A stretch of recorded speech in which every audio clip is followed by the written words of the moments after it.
നമസ്കാരം. ഇന്നത്തെ ഈ മണിക്കൂറിലെ പ്രധാന വാർത്തകൾ നോക്കാം. ഫസ്റ്റ് റൗണ്ട് അപ്പ് ന്യൂസിലൂടെ ആദ്യം ഹെഡ്ലൈൻസ്. സ്വർണ്ണക്കൊള്ള കേസ് ശബരിമലയിൽ നിന്ന് 4 പഞ്ചലോക വിഗ്രഹങ്ങളും കടത്തി. തിരൂരിൽ ബേക്കറി കത്തി നശിച്ചു. വില്ലനായി ഷോർട്ട് സർക്യൂട്ട്. സ്വർണ്ണവില ലക്ഷം കടന്നു. ഒറ്റയടിക്ക് കൂടിയത് 1760 രൂപ. ഡൽഹിയിൽ പുകമഞ്ഞ് രൂക്ഷം. വിമാനങ്ങൾ വൈകി. ബംഗ്ലാദേശ് ഡൽഹിയിൽ വിസ സേവനങ്ങൾ നിർത്തി. നയതന്ത്ര പോരുകുറുക്കുന്നു. വാർത്തകൾ വിശദമായി. ശബരിമല സ്വർണ്ണക്കൊള്ള കേസിൽ നിർണായക വഴിത്തിരിവായി വിദേശ വ്യവസായിയുടെ മൊഴി. രമേശ് ചെന്നിത്തല സൂചിപ്പിച്ച വ്യവസായിയാണ് അന്വേഷണ സംഘത്തിന് ഈ വിവരം നൽകിയത്. സ്വർണ്ണക്കൊള്ളയിലെ 1-ാം പ്രതിയായ ഉണ്ണികൃഷ്ണൻ പോറ്റിയാണ് ഈ കച്ചവടത്തിന്റെയും ഇടനിലക്കാരൻ. ശബരിമല സ്വർണ്ണക്കൊള്ള കേസിൽ നിർണായക വഴിത്തിരിവ് സൃഷ്ടിച്ചുകൊണ്ട് വിദേശ വ്യവസായിയുടെ വെളിപ്പെടുത്തൽ പുറത്തുവന്നു. മുൻ പ്രതിപക്ഷ നേതാവ് രമേശ് ചെന്നിത്തല നേരത്തെ സൂചിപ്പിച്ച വിദേശ വ്യവസായി തന്നെയാണ് ഇപ്പോൾ അന്വേഷണ സംഘത്തിന് മൊഴി നൽകിയിരിക്കുന്നത്. ശബരിമലയിലെ സ്വർണ്ണ ഇടപാടുകളിലും വിഗ്രഹങ്ങൾ കടത്തിയതിലും 1-ാം പ്രതിയായ ഉണ്ണികൃഷ്ണൻ പോറ്റിക്ക് പ്രധാന പങ്കുണ്ടെന്നാണ് ഇദ്ദേഹത്തിന്റെ വെളിപ്പെടുത്തൽ. ഈ വിവാദ ഇടപെടലുകളുടെ പ്രധാന ഇടനിലക്കാരനായി പ്രവർത്തിച്ചതും ഉണ്ണികൃഷ്ണൻ പോറ്റിയാണെന്നും സ്വർണത്തിനു പുറമെ ശബരിമലയിൽ നിന്ന് 4 പഞ്ചലോക വിഗ്രഹങ്ങൾ കൂടി കടത്തിയിട്ടുള്ളതായും റിപ്പോർട്ടുകൾ സൂചിപ്പിക്കുന്നു.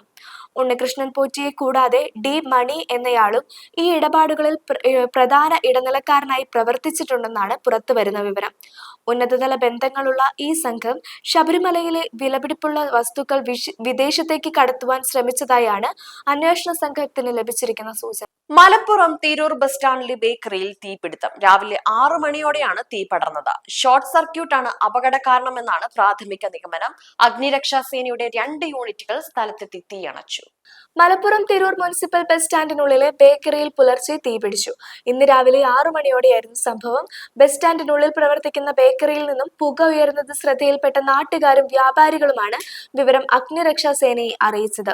ഉടൻ തന്നെ തിരൂർ ഫയർ സ്റ്റേഷനിൽ നിന്നും 2 യൂണിറ്റ് സ്ഥലത്തെത്തി തീ പൂർണ്ണമായും അണച്ചതിനാൽ വലിയൊരു അപകടം ഒഴിവാക്കാനായി. ഷോർട്ട് സർക്യൂട്ടാണ് തീപിടുത്തത്തിന് കാരണമെന്നാണ് പ്രാഥമിക നിഗമനം. പുലർച്ചെയായതിനാൽ കടയിൽ ആളുകൾ ഇല്ലാതിരുന്നത് വലിയ ദുരന്തമാണ് ഒഴിവാക്കിയത്.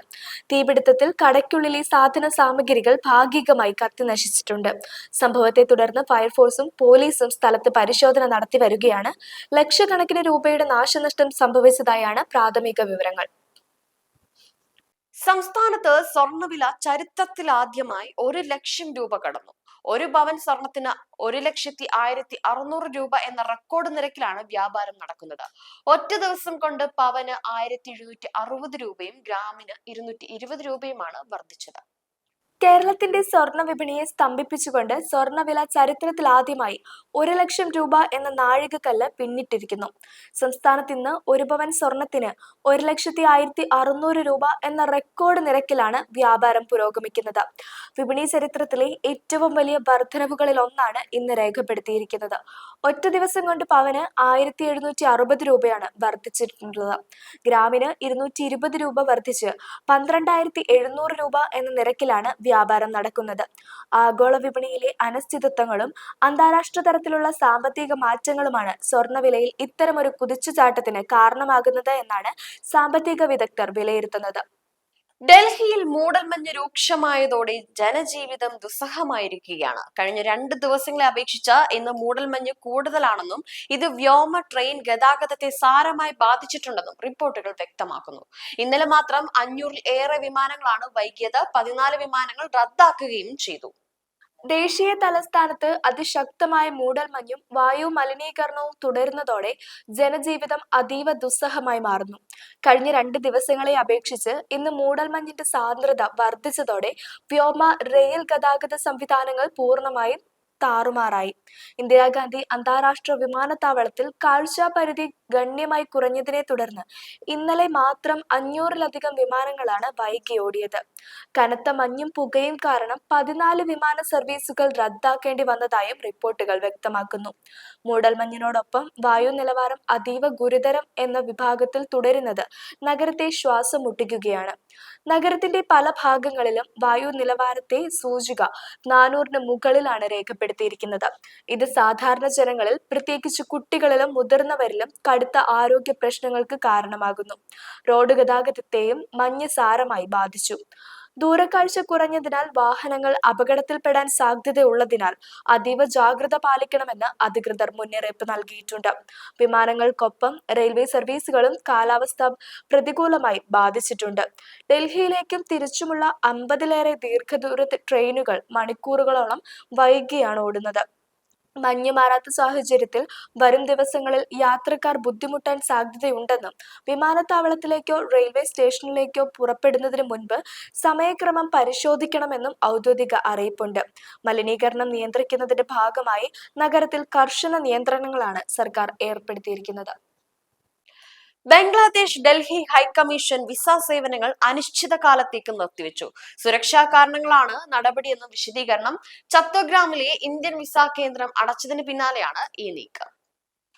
ഡൽഹിയിലെ ബംഗ്ലാദേശ് ഹൈക്കമാൻഡ് വിസ സേവനങ്ങൾ അനിശ്ചിതകാലത്തേക്ക് നിർത്തിവെച്ചു. സുരക്ഷാ കാരണങ്ങൾ മുൻനിർത്തിയാണ് ഈ നടപടിയെന്നാണ് ഹൈക്കമാൻഡിന്റെ ഔദ്യോഗിക വിശദീകരണം.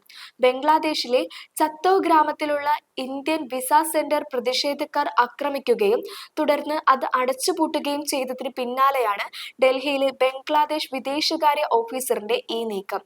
ഇന്ത്യയും ബംഗ്ലാദേശും തമ്മിലുള്ള നയതന്ത്ര ബന്ധം വഷളാക്കുന്നതിന്റെ സൂചനയായാണ് ഈ വികാസങ്ങൾ വിലയിരുത്തപ്പെടുന്നത്. ബംഗ്ലാദേശിൽ സമീപകാലത്തുണ്ടായ രാഷ്ട്രീയ മാറ്റങ്ങൾക്കും സംഘർഷങ്ങൾക്കും പിന്നാലെ ഇരു രാജ്യങ്ങളും തമ്മിലുള്ള അസ്വാരസ്യങ്ങൾ വർദ്ധിച്ചിരിക്കുന്നു. ഇന്ത്യയിലെ ബംഗ്ലാദേശ് മിഷനറികൾക്ക് നേരെ പ്രതിഷേധങ്ങൾ ഉണ്ടാക്കുവാൻ സാധ്യതയുണ്ടെന്ന ഇന്റലിജൻസ് റിപ്പോർട്ടുകളുടെ അടിസ്ഥാനത്തിലാണ് വിസ സേവനങ്ങൾ താൽക്കാലികമായി നിർത്തുവാൻ തീരുമാനിച്ചത്. ചത്തോ ഗ്രാമത്തിലെ ഇന്ത്യൻ അസിസ്റ്റന്റ് ഹൈക്കമാൻഡ് നേരെയുണ്ടായ ആക്രമണത്തിൽ ഇന്ത്യ ശക്തമായ പ്രതിഷേധം അറിയിച്ചിരുന്നു. ഇതിന് പിന്നാലെയാണ് ഡൽഹിയിലെ ബംഗ്ലാദേശ് ഹൈക്കമാൻഡിനും തങ്ങളുടെ പ്രവർത്തനങ്ങളിൽ നിയന്ത്രണം ഏർപ്പെടുത്തിയിരിക്കുന്നത്. നിലവിലെ സാഹചര്യത്തിൽ വിസ സേവനങ്ങൾ എന്ന് പുരോഗമിക്കും എന്ന കാര്യം വ്യക്തമല്ല.